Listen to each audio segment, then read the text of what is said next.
Eu sou a professora Alessandra Ramos. Iniciamos a aula de matemática. O tema de hoje é relações trigonométricas, seno, cosseno, tangente, nono ano. Você vai precisar de caneta, lápis, borracha, caderno ou folha para realizar as suas anotações, além da régua.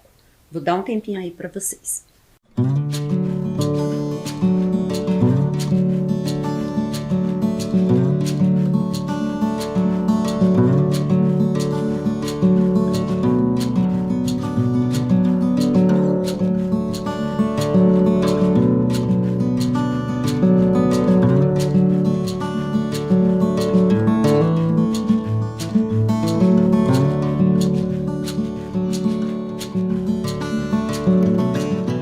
O que vimos na aula anterior?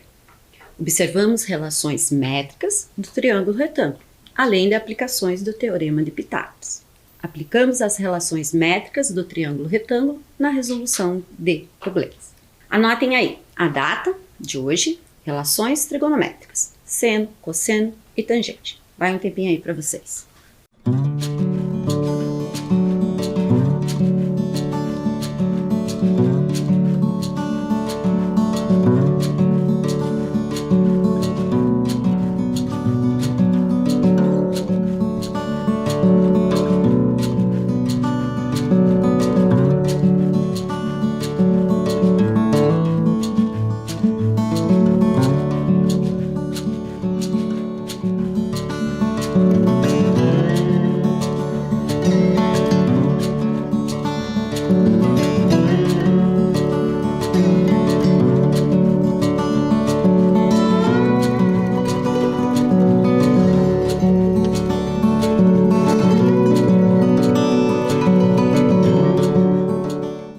Então, agora, nós passamos para as relações trigonométricas do triângulo retângulo.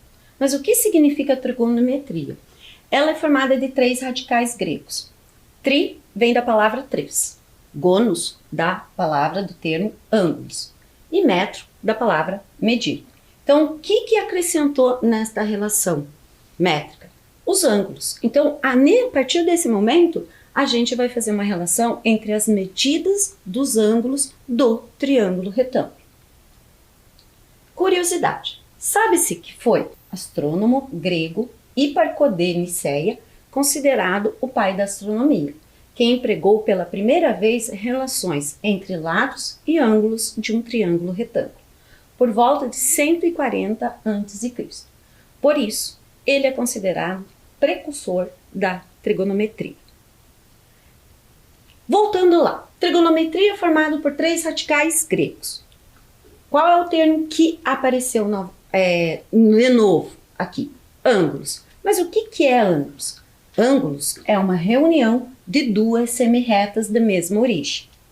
O maior ou menor afastamento dos lados do ângulo resulta na abertura do ângulo, que pode ser igual, maior ou menor que 90 graus. Então, nessa representação aqui, o ângulo ABC, eu tenho o ponto de origem A, tenho os pontos internos, os pontos externos e os pontos que pertencem às semirretas. Então, todo ângulo apresenta 3 conjuntos constituídos. Em cada subida representada, um ponto P é obtido a partir de um percurso, que determina uma altura e um afastamento. Observem, eu trouxe esses dois. Então, eu tenho um percurso. Desse percurso, eu obtenho o ponto P. Esse percurso, ele determina uma relação de altura em relação à minha base. Também determina um afastamento. Então, o que temos aqui? Temos um percurso, um ponto P é obtido a ele, a partir dele eu tenho uma altura em relação à base, e há uma distância em relação a essa base da altura com o início do percurso, que nesse caso eu vou identificar como afastamento. É a mesma coisa ocorre com esse percurso. Tem percurso, tem um ponto P. Então, a partir do ponto P, se determina a altura e o afastamento em relação ao percurso. Trouxe para vocês aqui o índice de subida. A razão entre as medidas da altura e do respectivo afastamento em uma subida chama-se índice de subida. Então, o que nós vamos identificar aqui, neste momento? Meu afastamento é 5 metros. Minha altura em relação ao ponto P é 10 metros. E o meu percurso corresponde a 5 raiz de 5 metros. Na outra figura, em relação a esse ponto P que foi determinado, eu tenho a altura 12, afastamento 5 metros e o percurso 13 metros. Jogo rápido. Qual é o índice de subida em cada representação abaixo? Vai um tempinho para vocês.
E aí, vocês lembraram como se calcula o índice da subida em relação à tela anterior? Que é a razão entre as medidas da altura e do respectivo afastamento em uma subida. Então, nós temos o que aqui? Nós temos a altura que é 10 e o afastamento que é 5. Então, destacados, a razão de 10 por 5. Mas quanto que é 10 dividido por 5? Ou, quantas vezes 5 cabe em 10? 2. Então, esse 2 é meu índice de subida em relação a essa figura. A outra figura geométrica que eu apresentei, eu destaquei a altura, que é 12, corresponde a 12, destaquei o afastamento, que é 5, e para calcular o índice de subida, eu vou fazer a altura dividido pelo afastamento. Nesse caso, meu índice de subida é 2 inteiros e 4 décimos. Observe o seguinte, eu falei figura geométrica e tal, mas que figura geométrica é essa? Se vocês observarem, aqui não era em relação à altura, desde o início, então, em relação à altura, a altura é sempre retirada em relação à base no ângulo de 90 graus. Então, aqui obrigatoriamente é 90 graus. Poxa, mas você não colocou a forma gráfica do ângulo de 90 graus e nem colocou a medida. É porque na figura anterior estava escrito o quê? Altura. Então, a partir do momento que aparece a altura, sim, é um ângulo de 90 graus. Então, que figura geométrica nós temos? Sendo que nós temos um ângulo de 90 graus, 2 catetos e uma hipotenusa. Então, nós temos um triângulo retângulo. Mas, continuando em relação ao índice de subida. O que é o índice de subida? É a razão entre as medidas da altura e do respectivo afastamento em uma subida. Pense rápido. Qual a relação do valor do índice da subida obtido anteriormente com a subida ser mais íngreme? Isto é, ter um aclive mais acentuado. Vai um tempinho aí para vocês.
Então aí, eu espero que vocês tenham percebido essa relação. Quanto maior o índice de subida, o aclive é mais acentuado.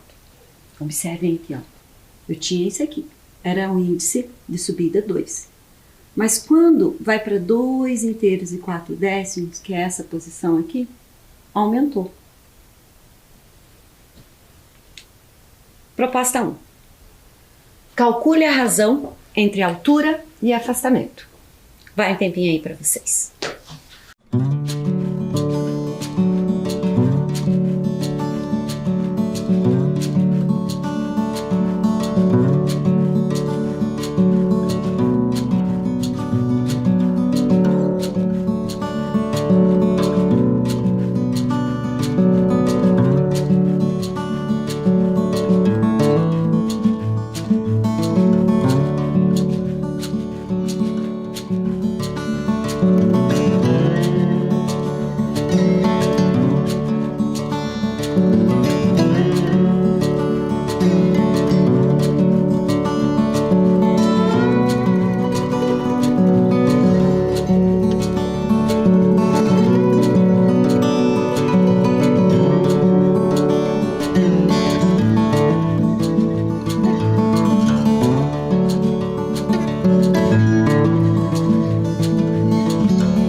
aí, o que vocês obtiveram na razão altura por afastamento? A altura aqui corresponde a quanto? A L. O meu afastamento corresponde a quanto? A L. Então, nós temos L dividido por L. Poxa, o que eu faço? Quantas vezes L cabe em L? Quanto é uma coisa dividido por ela mesma? É 1 inteiro. É a mesma coisa que tivesse 5 dividido por 5, eu tenho 1. 10 dividido por 10, eu tenho 1. Então, L dividido por L, você tem 1. Você pode utilizar uma outra forma, que é a forma de potência. Então, a outra forma de potência é a seguinte. Eu tenho L elevado a 1. L elevado a 1. Na divisão de potência, eu repito a base e subtraio os expoentes. Então, lá, L elevado a 1 menos 1. 1 menos 1 é 0. L elevado a 0, ao expoente 0, qualquer número elevado ao expoente 0 é 1. Então, não importa se você usou a forma instintiva ou se você usou as regras de potenciação, você vai chegar a esse coeficiente de subida, a esse índice de subida, no valor 1, neste caso. Usaríamos o termo tangente para associar a medida do ângulo de subida com o índice da mesma subida. Como assim, professora? Olha, título não é trigonometria? Não tinha a ver ângulos relacionados às medidas dos lados do triângulo? E nesse caso, triângulo retângulo? Então, nós estamos relacionando isso. Então, esse termo, altura dividido por afastamento, a gente vai associar a ele a um termo novo para vocês, tangente. Tá? Esse termo apareceu lá no título da aula de hoje. Então, o índice de subida é representação dessa tangente, altura dividido por afastamento. Só que essa tangente eu também posso usar uma sigla. A gente usa muitas siglas no nosso cotidiano e na matemática também. Então, para a palavra tangente, eu vou usar TG, e para o ângulo de 45 graus, eu vou representar pela letra grega alfa. Porque nem sempre vai ser um ângulo de 45 graus. Pode ser 30, 60, 35, 32. Então, nem sempre é o ângulo de 45 graus. Então, essa altura dividida por afastamento, eu vou representar, neste caso, desta figura, tangente 45 graus. Ué, mas você acabou de falar que não é alfa. Isso aqui é a relação trigonométrica de qualquer triângulo retângulo. Essa daqui é específica desse triângulo retângulo. Então, eu não tenho um ângulo de 95 graus. Então, eu representei TG 45 graus. Qual é o valor que a gente encontrou de altura dividido por afastamento? L dividido por L. 1. O que é a altura? Corresponde ao cateto oposto. Cateto oposto, o que é? Em relação ao meu ângulo alfa. O alfa está aqui, cateto oposto aqui. E nós temos o ângulo, o cateto, que faz parte, né, a abertura dele faz parte do ângulo alfa. Lembram que o ângulo é formado de duas semirretas? Não tem as laterais dessas semirretas? Nesse caso, eu tenho dois segmentos. Então, meu ângulo alfa é formado por dois segmentos. E o cateto adjacente, ele é uma das laterais desse segmento que formam um ângulo alfa. Então, nós temos cateto oposto, que é a altura. Nós temos o cateto adjacente, que corresponde ao afastamento que nós vimos. E nós temos a representação geral. Então, tangente de alfa é igual cateto oposto dividido por cateto adjacente. Isso é uma relação, é uma razão. É uma razão o quê? Trigonométrica. Eu também posso, em alguns casos, representar tangente não só pela letra T e G. Alguns aplicativos, alguns programas que eles utilizam TAN. Então, quando vocês olharem isso daqui, TAN de alfa significa o quê? Tangente de alfa. Então, daqui, o que nós definimos? Que em qualquer triângulo retângulo, a constante obtida pela razão entre a medida do cateto oposto pela medida do cateto adjacente em relação ao ângulo alfa é a tangente do ângulo alfa. Proposta 2. Observe as medidas do triângulo ABC. Nós temos medidas 13, 12 e 5. Pergunta: o triângulo ABC é retângulo? Justifique. E qual é o valor da tangente do ângulo B. Vai um tempinho aí para vocês.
aí, o triângulo retângulo é ABC? Mas eu já disse e volto a afirmar. Você não pode se fixar em somente uma informação. Você tem que aliar a informação gráfica com a informação dada.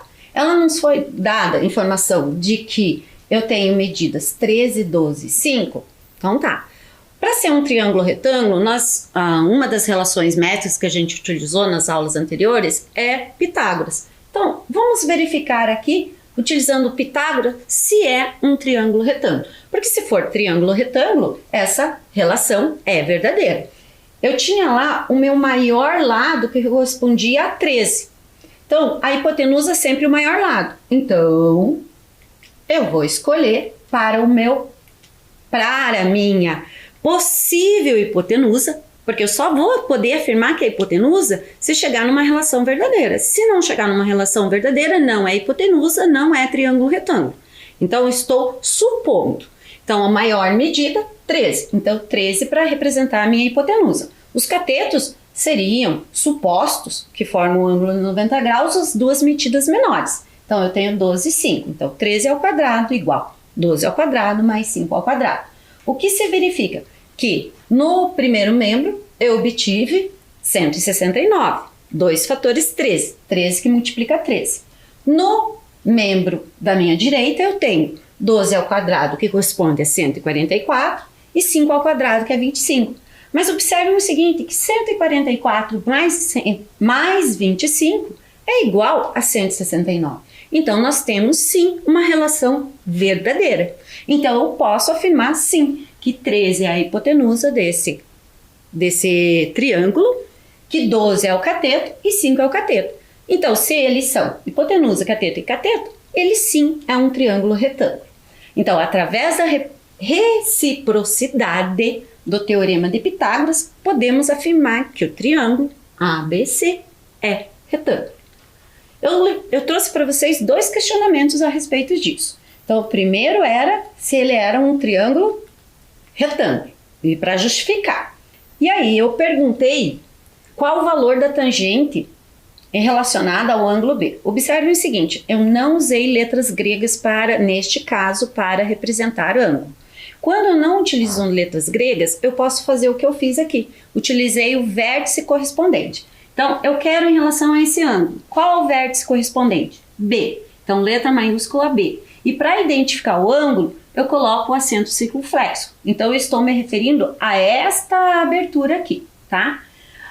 Mas qual é o valor da tangente de B? O que nós vimos na aula de hoje? Que a gente pode representar o valor da tangente de B pelo cateto oposto dividido pelo cateto adjacente. E se fosse aquele índice de subida? O índice de subida é representado por tangente de B. O índice de subida não era a altura dividida pelo afastamento? Então é a mesma coisa, ó. Cateto oposto seria a altura.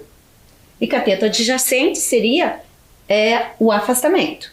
Ah, mas o que significa cateto oposto e cateto adjacente? Ó, eu tenho o ângulo B. Quem é o cateto oposto a ele? 5.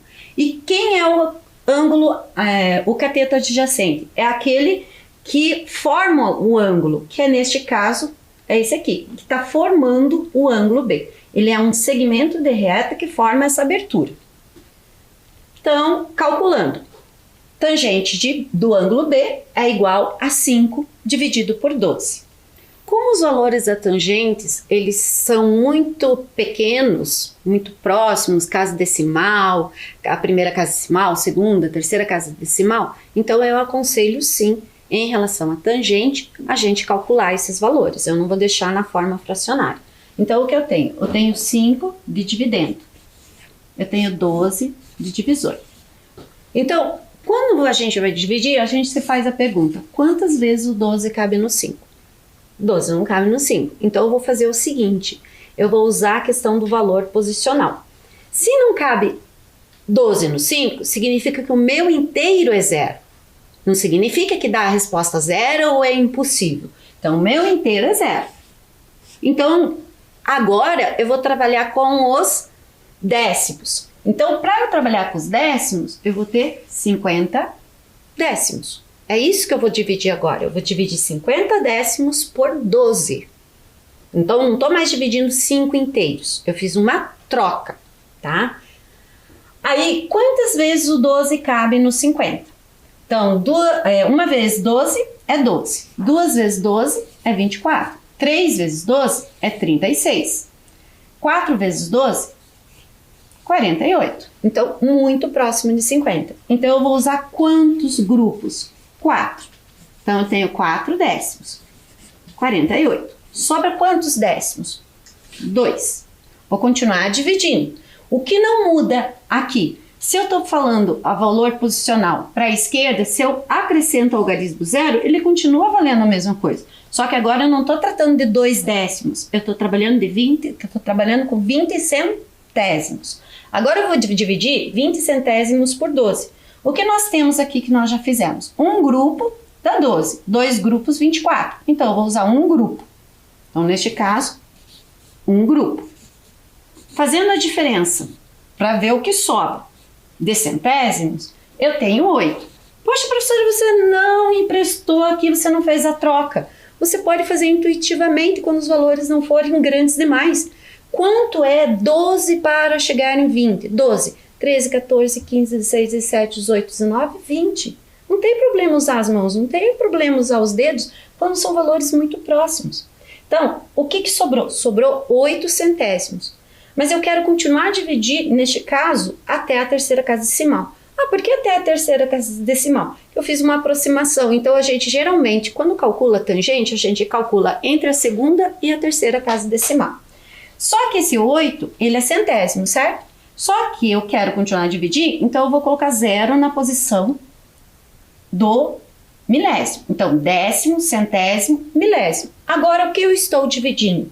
80 milésimos por 12 partes. Olha, o 4 grupos deu 48, então eu preciso de mais. Então, 12 eu posso fazer daquela forma ou dessa forma aqui. 5 grupos de 12, eu tenho 60. Tá próximo? Quase, mas ainda não é suficiente. 6 grupos de 12, eu tenho 72. E se eu colocar mais 12? Ultrapassa 80. Eu já observo isso, então eu vou me limitar a isso aqui. Então, quantos grupos? 6 grupos, cabem 6 grupos.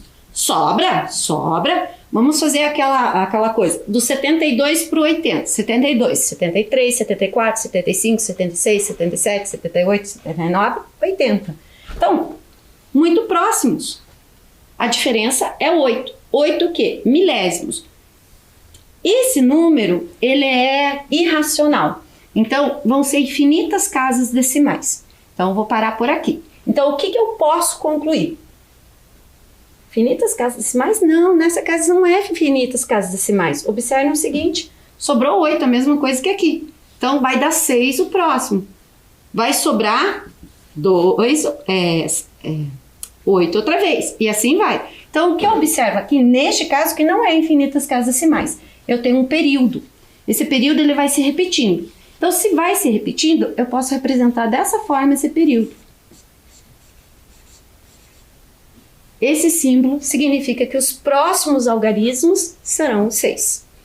No cálculo eu fiz juntamente com vocês, por um momento ali, quando antes eu não tinha observado que o que sobrava era sempre 8, 8, 8, e que nessa divisão eu teria o período 6, eu falei para vocês que a gente teria nesse resultado um número irracional. Mas seria número irracional se fossem infinitas casas decimais e não houvesse um período, uma repetição.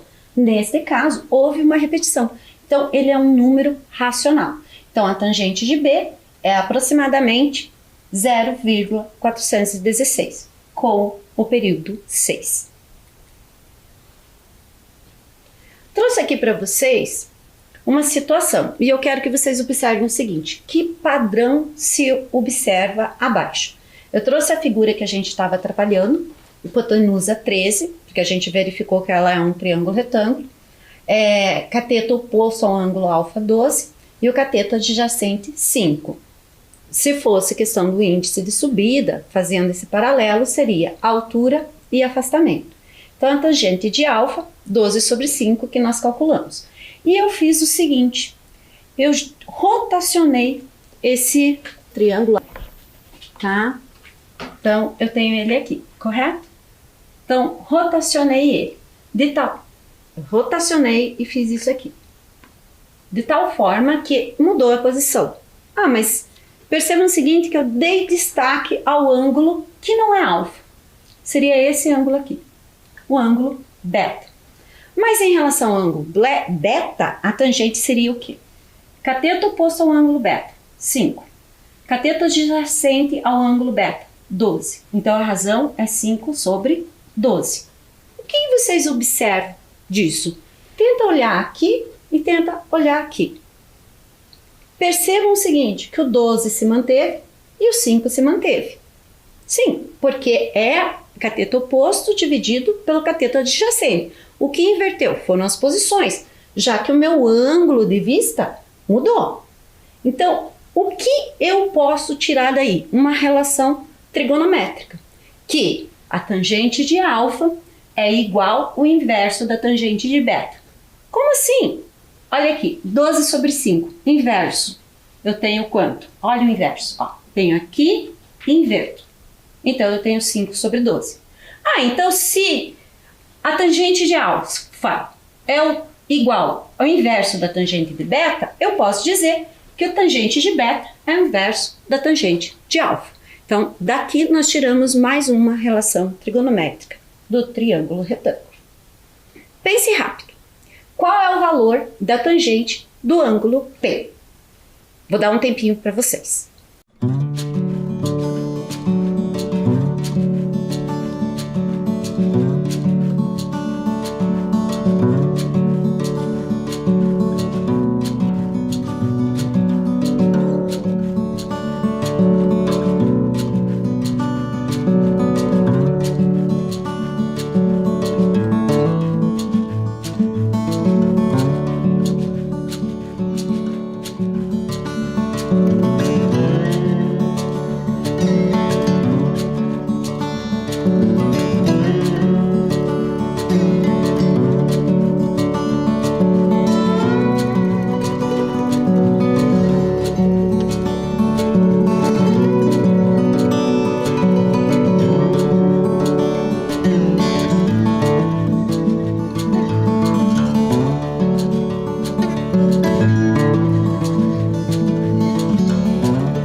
eu pedi aqui? Eu pedi o ângulo P.